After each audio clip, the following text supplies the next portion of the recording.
नमस्कार, मैं हूं रवि प्रकाश और यह कार्यक्रम है संप्रति। आप सब लोग को पता होगा कि इस बार का श्रीलाल शुक्ल स्मृति पुरस्कार जो साहित्य पुरस्कार जो है वो डॉक्टर रणेंद्र कुमार को मिलने जा रहा है। रणेंद्र जी की पहचान झारखंड में एक बड़े साहित्यकार के तौर पर है, इस देश में बड़े साहित्यकार के तौर पर है जो हिंदी में अपनी रचनाएँ लिखते हैं। उनके 2 उपन्यास आए, दोनों ही काफ़ी चर्चित रहे। बड़े बड़े समीक्षकों ने उस पर अच्छी समीक्षाएँ लिखी, कई पुरस्कार पहले भी मिले। और सबसे बड़ी खासियत इन उपन्यासों की रही कि इसके जो पात्र थे, इसका जो कथानक था, इसका जो प्लॉट था वो झारखंड पर और झारखंड के आदिवासियों पर केंद्रित था।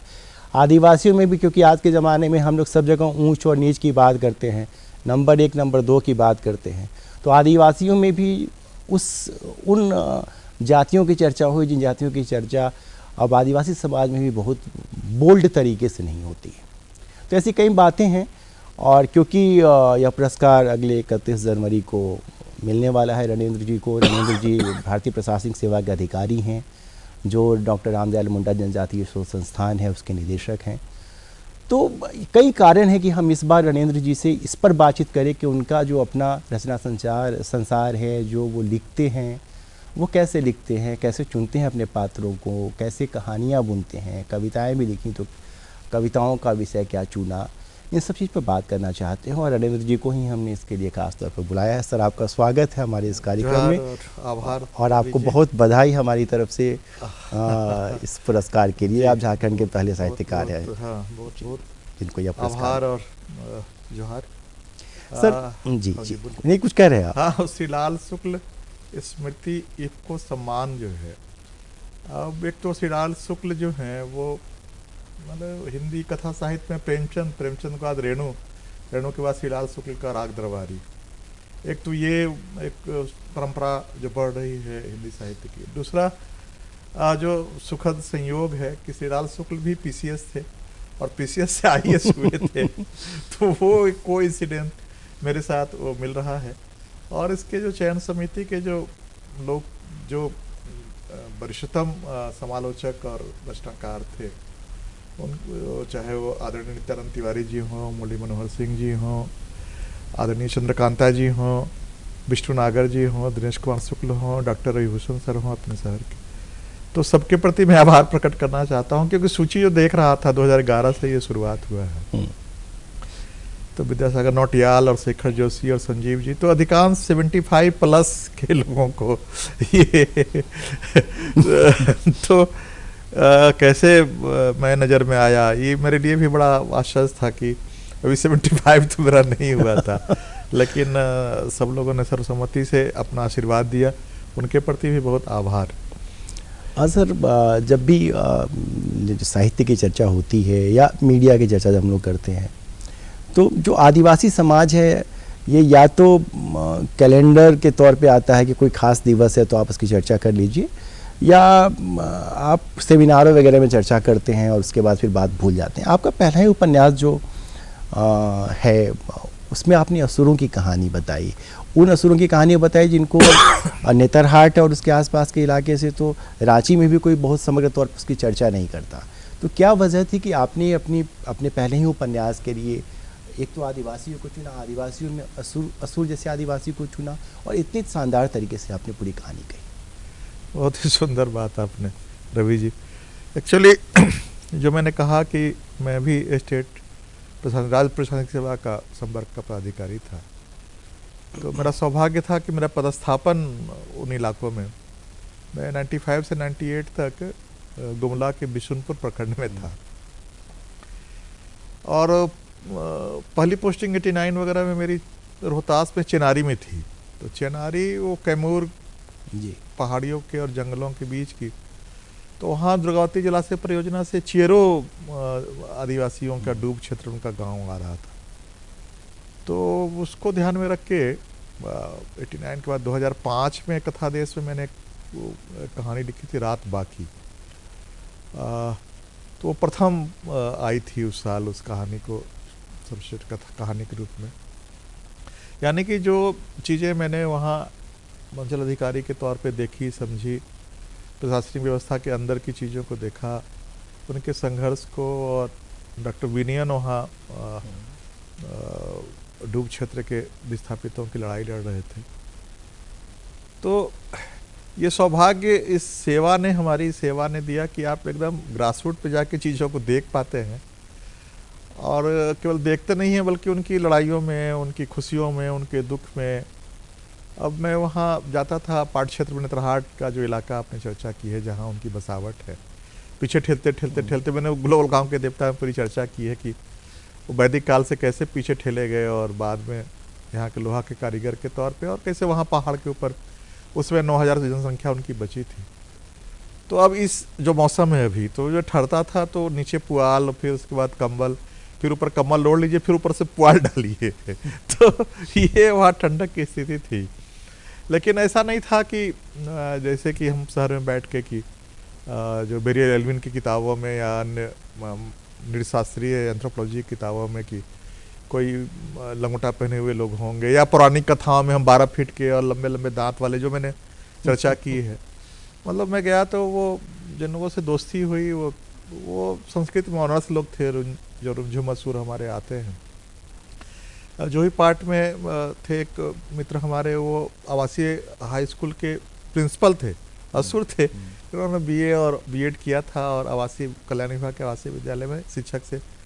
तो इंटर लोग तो बहुत भरा हुआ था, इंटर पास लोगों की, चूँकि आवासीय विद्यालय वहाँ बहुत पुराने थे, मतलब 30-40 साल पहले से थे। तो यहाँ से बैठ के जो हम लोग समझें कि बहुत वो पिछड़े हुए लोग होंगे, और ये वो, और संस्कृत का ऑनर्स मिल रहा है, दूसरी पीढ़ी का, पिताजी उनके शिक्षक हैं। तो जैसे आप किसी भी चीज़ के बारे में जो अवधारणा आप सुन के बनाते हैं, नज़दीक जाने पे चीज़ें बहुत बदली हुई मिलती हैं। ठीक है, लड़ाइयाँ थी, ठीक है, लड़ाइयाँ तो हर के जीवन में, और पूरी कम्युनिटी की समस्या है, वो हम सब लोग परिचित हैं। क्यों है ये परिचित है?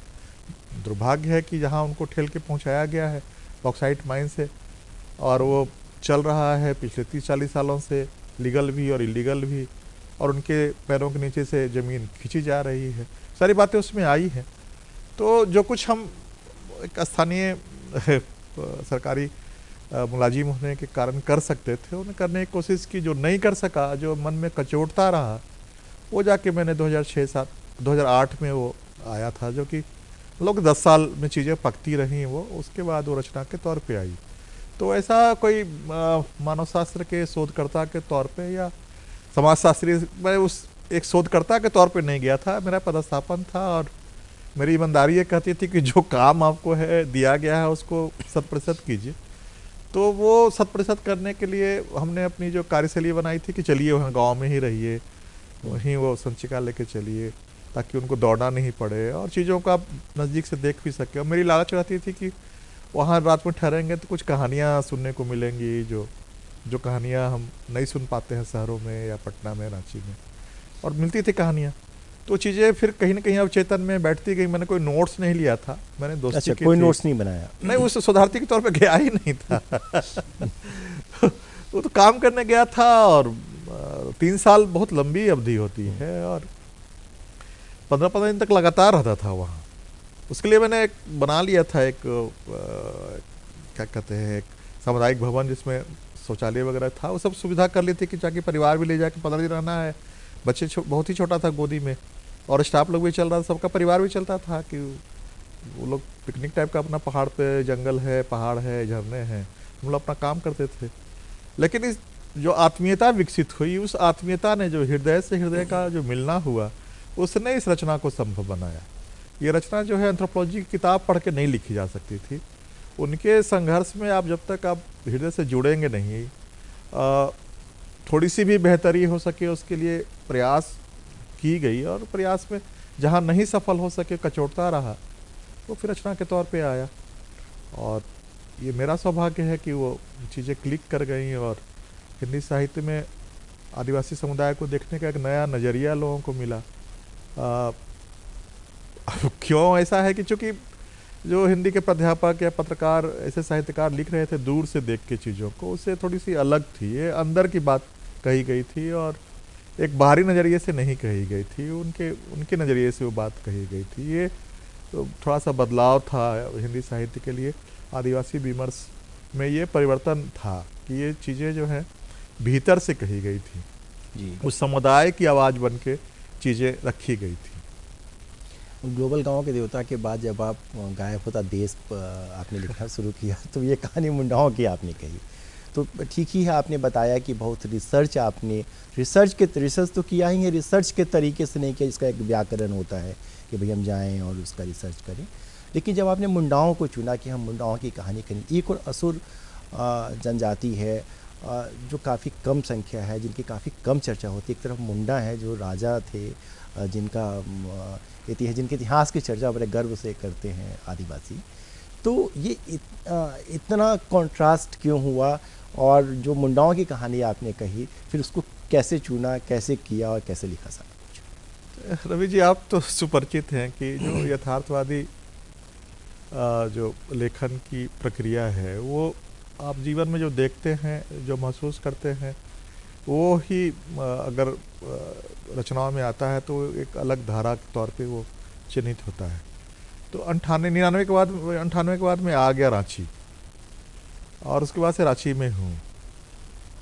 तो उसके पहले से भी अनगढ़ा में था मैं 91-92 में। तो केवी सक्सेना की एक जांच हुई थी आदिवासी ज़मीनों के संदर्भ में 94 में जी। और 94 की रिपोर्ट में उन्होंने जिस ढंग से जो छोटानागपुर काश्तकारी अधिनियम के धाराओं की धज्जियाँ उड़ाते हुए जिस ढंग से आदिवासी ज़मीनों की लूट हुई है, उससे बड़ी गहरी टिप्पणी उन्होंने की थी।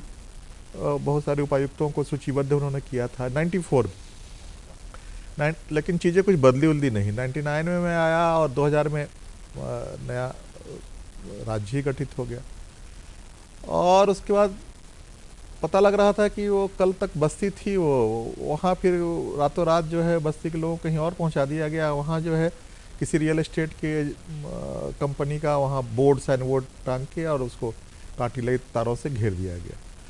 तो यहाँ जो गायब होता देश में वो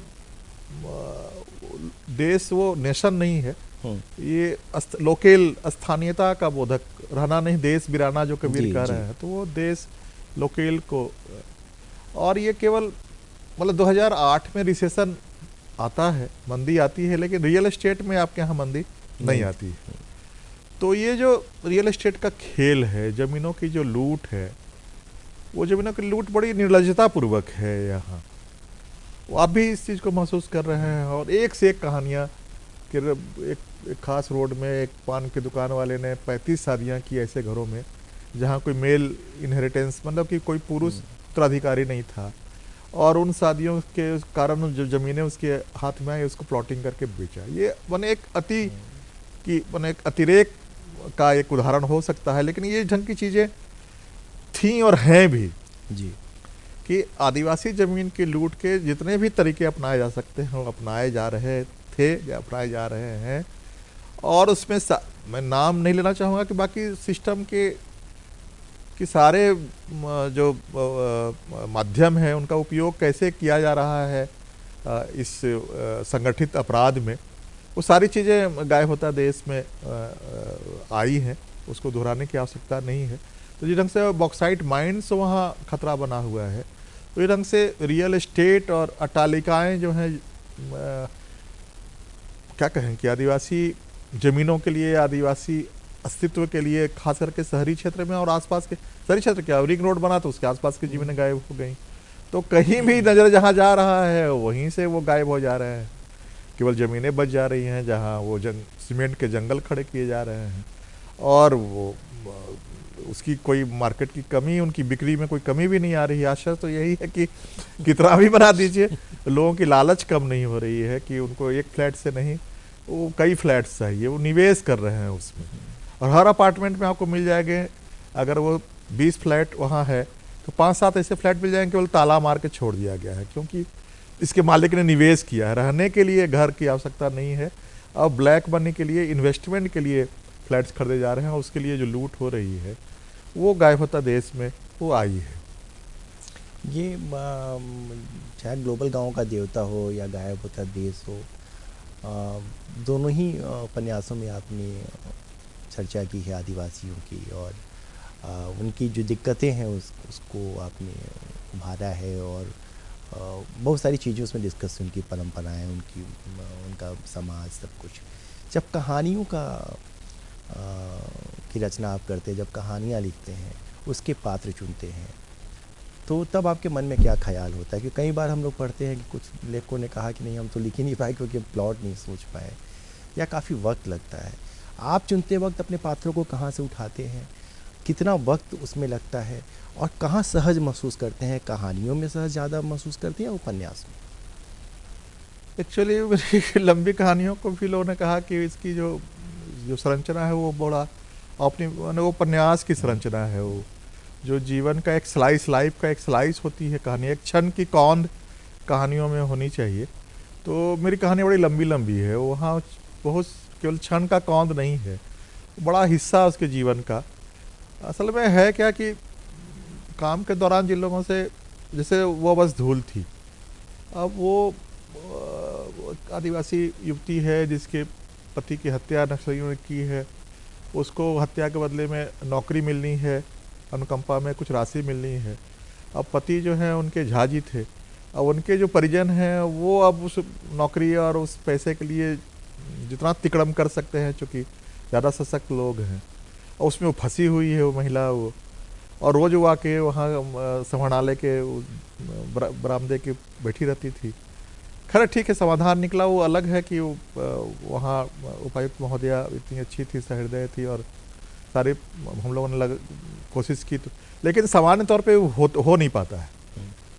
इतनी ज़्यादा वो क्या कहेंगे कि वो राजकीय चिन्ह वाले चिट्ठियाँ आने लगती हैं कि सारा समीकरण गड़बड़ा जाता है।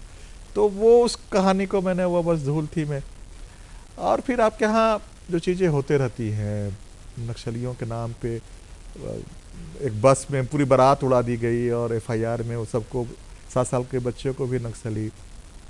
खादगढ़ा में एक कोचिंग इंस्टीट्यूट से रजिस्टर उठाइए, जो दरोगा की कोचिंग कर रहे थे, सबको सरेंडर करवा के एक झूठ मूठ के कृत्रिम जेल में रखिए, बाद में कहिए कि नहीं पैसा भी ले लीजिए उनसे ज़मीन भिजवा कर। तो सरेंडर यात्रा कहानी में वो कहानी आई। वो तो जो चीज़ें आपके यहाँ घटते रहती हैं, और मनरेगा का वो बकाया है, और उनके खाते में कोई उन्हीं के नाम के शिक्षक का पैसा आया, और जब निकालने गए तब तक पैसा वापस हो गया। वो मानसिक असंतुलन में आके वो ब्लॉक चढ़ने लगा, लोगों ने चढ़ा दिया, उसने आत्मदाह कर लिया। अब मजदूरी के बदले में आत्मदाह कर रहा हो संताल किसान जो शासक रहा है उस इलाके में, तो क्या त्रासदी है। किस ढंग से हम लोगों ने विकास के मानदंड तय किए हैं कि जो शासक था वो मजदूरी के लिए बिलख रहा है, आपके यहाँ आत्मदाह कर रहा है। तो बाबा कौवे और काली रात में वो आत्मदाह की जो पीड़ा है, वो काली राग जो है, जो केवल उस वहाँ से उठते हुए पूरे हमारे दिलो दिमाग पे छा जाती है कि क्या स्थिति पैदा करके हम लोगों ने रखी है, हो गई है। तो ये आसपास जो आपके साथ रोज़ घटित हो रहा है, चूँकि सबसे कमज़ोर पड़ गए हैं। कमज़ोर इसलिए पड़ गए हैं कि हम लोगों ने जो मानदंड तय किया है विकास का, वो यूरोपीय मानदंड या अमेरिकी मानदंड है। मानदंड ही हम लोगों ने उल्टा पुल्टा कुछ तय कर लिया है, जो कि सारी प्रकृति और सारी पृथ्वी के विनाश की ओर हमको ले जा रहा है। लेकिन हम आत्ममुग्ध लोग हैं, या समझ में नहीं आ रहा है कि क्यों हमको सारा मोटरसाइकिल, सारी कारें, सारा एयर कंडीशनर, सारा रेफ्रिजरेटर आज ही के दिन क्यों चाहिए। असल में वैज्ञानिक विकास और तकनीक में हम फ़र्क करना भूल गए। हम उपभोक्ता के माने उपभोक्तावादी संस्कृति में अनिवार्यता क्या, माने वैज्ञानिक अन्वेषण होना चाहिए, दवाओं में होना चाहिए, शिक्षा के प्रसार में होना चाहिए, उससे कोई लिहाज या उनसे कोई ये नहीं है। लेकिन केवल सुविधाएं कुछ लोगों के, कुछ प्रतिशत लोगों के लिए ज़्यादा से ज़्यादा उपलब्ध हो सकें, इसलिए ज़्यादा से ज़्यादा जंगल काटें, सारे माइनिंग आज ही के दिन निकाल दी जाए। भले वो कोविड-19 आवे, उसके बाद भी कोई रोग आवे, उसके पहले भी रोग आए थे, और वैज्ञानिक कह रहे हैं कि जंगलों के कटने का और इन बीमारियों के बीच में संबंध है। या फिर 66% ऑक्सीजन जिस समुद्र के नीचे के वनस्पतियों से आती है, उन वनस्पतियों को भी हम नष्ट कर रहे हैं। लगातार उसमें कचरा, और लगातार हम एसिडिक कुछ सारे फैक्ट्री के और सारी प्लास्टिक वहीं जा रही है, वो भी। तो कहीं भी हम कल के लिए चिंतित नहीं हैं। और जो आदिवासी संस्कृति या पूरी पूर्वी सभ्यताएं हैं, बहुत न्यूनतम में वो संतुष्ट होने वाली थी, बहुत न्यूनतम उपभोग और अधिकतम संतुष्टि, ये सारी पूर्वी सभ्यताओं की खासियत थी। लेकिन आधुनिकता के नाम पे जो पश्चिमीकरण का हम लोगों ने जो एक लीगेसी, कॉलोनियल लीगेसी को अपने दिमाग से नहीं उतार सके, वो केवल आदिवासी समाज के पास बचा है कि न्यूनतम में अधिकतम संतुष्टि की बात, और वो प्रकृति के साथ और बहुत एकात्मता बोध। ठीक है कि हमारे यहाँ भी मंत्रों में सारी चीज़ें मिल जाएंगी, लेकिन वहाँ केवल मंत्रों में नहीं है, वहाँ जीवन शैली भी है। और दार्शनिकता वहाँ ये है कि सारे संस्थागत धर्म और दर्शन में जो है मानव एक चिंतन करने वाले प्राणी के तौर पे सर्वश्रेष्ठ चिन्हित किया गया है। तो ठीक है, लेकिन उसके कारण से आप एक हायरार्की बना दे रहे हैं, एक पदानुक्रम कर दे रहे हैं कि श्रेष्ठ है, उससे कम श्रेष्ठ, उससे कम श्रेष्ठ, ये निम्नतर। तो एक एगलिटेरियन आपके दर्शन में भी वो समानता नहीं है। आदिवासी दर्शन में जो है वहाँ सारे जीव जगत और सारे वनस्पति जगत के जैसे ही मनुष्य भी एक इकाई है। मैं सोचना मैंने शुरू किया कि यहाँ ऐसा क्यों है जी। तो अभी एक किताब हमको मिली जिसमें कह रहा है कि जो पेड़ हैं, वृक्ष जो हैं, उनके भी कुछ छुपे हुए जीवन की शैली है, उनके यहाँ भी कम्युनिकेशन के कई तरीके हैं। वो नए वैज्ञानिक इधर जो आया है शोध, वो कह रहा है कि वुड्स वाइड वेब भी है। वुड्स वाइड जो इंटरनेट का हम लोग वर्ल्ड वाइड वेब की बात कर रहे हैं, वहाँ वुड्स वाइड मैंने जंगलों में एक वेब है, यानी कि जड़ों से फंगस का एक केबल बिछा होता है पूरे जंगल में, और सारी सूचनाओं का ही संप्रेषण नहीं करते हैं वो। अगर कोई पेड़ में किसी पोषक तत्व की कमी हो रही है, उस पोषक तत्व को भी उस केबल से पहुंचाते हैं। और मतलब कि अद्भुत है ये कि हमारा इंटरनेट 69 में 80s के बाद से हम लोग उपयोग करना शुरू किया, लेकिन अभी तक हम केवल सूचनाओं का संप्रेषण कर रहे हैं। हम कोई भूख से मर रहा हो या बीमारी से ग्रसित हो तो हम दवा और पोषक तत्व नहीं भेज रहे हैं, लेकिन वो भेज रहा है। और हम अपने यहाँ कह रहे हैं कि मानव सबसे श्रेष्ठ चिंतनशील प्राणी है, तो वृक्ष क्यों नहीं चिंतनशील है वो। और आदिवासी दर्शन में तो हम मान रहे हैं कि मानव श्रेष्ठतम नहीं है बल्कि एक इकाई है। उसी ढंग से पशुओं के कम्युनिकेशन पे किताबें आ रही हैं, ऐसे ऐसे कम्युनिकेशन के तरीके हैं कि इंसान अगर कौन कलर का टी शर्ट पहन के आया है उस पर, ये सब भी चर्चा लोग करते हैं पशु आपस में अपने तरीकों से। तो यानी कि चिंतन की ठेका केवल मानव ने नहीं लेकर रखा है। इसलिए आदिवासी दर्शन में अगर वो एक इकाई है तो वो वहाँ भी एग्लिटेरियन है, वो समतावादी दर्शन में भी है, धर्म में है और जीवन शैली में भी है। इस कारण से एकात्मता उसकी प्रकृति के साथ है। सरहुल वगैरह में आपने भी सुना होगा गीतों को कि केवल वो अपने कि हमको केवल सुख और हमको मतलब कि बेटा पढ़ा लिखा और बेटी जो है वो पूरे जीव जगत, वनस्पति जगत, सबके सुख की और सबके उल्लास की कामना करता है। तो इंडेक्स केवल भूटान ने अपना इंडेक्स बदल लिया कि हम हैप्पीनेस को अपना इंडेक्स बनाएंगे। तो केवल इंडेक्स की बात है कि क्या हमने इंडेक्स तय किया है जिसमें सबसे कमजोर, सबसे पिछड़े, तो ये इंडेक्स का चक्कर है जिसने उनको एकदम हाशिए पे ठेल के रखा, या नजरिया है उनके प्रति बहुत दयापूर्ण या करुणापूर्ण या कोई अन्य है हम लोगों से अलग। ये थोड़ा बहुत ही दोषपूर्ण है, इसको थोड़ा बदलने की आवश्यकता है और उनके दर्शन, उनकी आर्थिकी, उनके इतिहास को समझने की आवश्यकता है, तब ताकि हम be the people of India का जो बड़ा गर्व जो हमें पैदा करता है उसका वो हिस्सा सचमुच में हम समझ सकें उनको। वो आदिवासी लोग या ऐसा करके जो एक अन्य भाव से हम बात करते हैं, सबसे बड़ी दिक्कत वही है सर। अब क्योंकि कार्यक्रम हमारा वक्त के हिसाब से है, कविताएं भी आपने लिखी, आपका एक कविता संग्रह आया और फिर आप जो है अचानक से आगे कि मैं थोड़ा स्त्री होना चाहता हूँ, तो ये स्त्री की मस्ता, इसकी कुछ कहानी बताइए, इसकी पृष्ठभूमि बताइए। एक्चुअली मैंने वो पिताजी मेरे हिंदी के प्राध्यापक थे और साहित्यकार भी थे, तो गोष्ठियाँ उस समय उन दिनों घरों पे हुआ करती थी और अधिकांश जो लोग थे कविताएं ही सुनाया करते थे। तो पिता, मैं भी रहता था बैठा हुआ, घर पे हो रही गोष्ठी तो हाफ पैंट पहन के बैठा हुआ पिताजी के बगल में। तो 8वीं 9वीं में जब मैं पहुंच गया तो पिताजी ने कहा, या उनके मित्रों ने किया, रणेंद्र जी भी, राजन घर का नाम ही भी कविता सुनाएंगे। तो एक्चुअली मैंने शुरुआत ठीक है पैरोडी से शुरू की थी, रहीम और कबीर के पैरोडी से, लेकिन कविता ही लिखा करता था। रात बाकी प्रथम पुरस्कार के तौर पे वो कहानी के तौर पे स्थापित हो गई, तब मेरे घर के लोगों ने और मित्रों ने भी स्वीकार कर लिया कि कथाकार हैं, नहीं तो मैं कविताएं ही लिखा करता था। और वो मेरा ये मानना है कि स्त्री या स्त्रीर्थ या स्त्रीत्व को हम जो करुणा और दया और ममता के रूप में देखते हैं, अगर वो पुरुष, जिसको हम सो कॉल्ड पौरुष्य या पुरुषार्थ कहते हैं, जिसमें एग्रेशन है, आक्रामकता है, या क्या किलिंग इंस्टिंक्ट की बात हो, थोड़ा सा वहाँ वो करुणा और दया और वो ममता और प्रेम आ जाए तो केवल पुरुष ही बेहतर नहीं होगा, दुनिया भी बेहतर, ज़्यादा खूबसूरत हो जाएगी। इसलिए मैंने उस संग्रह का नाम रखा थोड़ा सा स्त्री होना चाहता हूँ। देखिए, हम चाहते तो हैं बहुत बात करना, ज़्यादा बेहतर होता है कि हमारे एक आपके दोनों ही उपन्यासों पर अलग अलग बात करते और जो उपन्यास आने वाला है उस पर भी अलग से बातचीत करते हैं, और दोनों कहानी संग्रहों पर भी। लेकिन सर वक्त है और कार्यक्रम का अपना एक ग्रामर है, तो हमको ये बातचीत यहाँ रोकनी पड़ेगी। ज़रूर कोशिश करेंगे कि आपको फिर से आमंत्रित करें, और फिर जो हमारी बातचीत कुछ अधूरी सी लग रही है उसको हम आगे के कार्यक्रमों में पूरा थोड़ा सा करें। गुंगीरी उलाई के कोरस के बारे में भी हम लोग बात करते। जी, जो आने वाला उपन्यास है हाँ, आपका। जो कैसे वो शास्त्रीय संगीत में जो हिंदुस्तानी तहजीब, जो समावेशी समाज हमारा है, जहाँ किसी का एक्सक्लूजन नहीं है, सब लोग मिलके, खास करके हिंदुस्तानी शास्त्रीय संगीत में जिस ढंग से मुसलमान और हिंदुओं दोनों का जिस ढंग से योगदान है, जहाँ से हम हटा ही नहीं सकते हैं, वहाँ से उनको एक्सक्लूड ही नहीं कर सकते हैं, उस पर बात करने में बड़ी ये करेंगे सर, आनंद क्योंकि आएगा। बिस्मिल्लाह खां को हटाकर आप कहाँ बात कर पाएंगे शास्त्रीय संगीत की। आपका सर बहुत बहुत धन्यवाद, और माफ़ भी करिए क्योंकि हम इस बातचीत को मुकम्मल तरीके से नहीं कर पाए, और मुझे इस कार्यक्रम को अब रोकने की इजाज़त दीजिए। अगले सप्ताह आपसे इसी दिन इसी वक्त मुलाकात होगी। जोहर जोहर।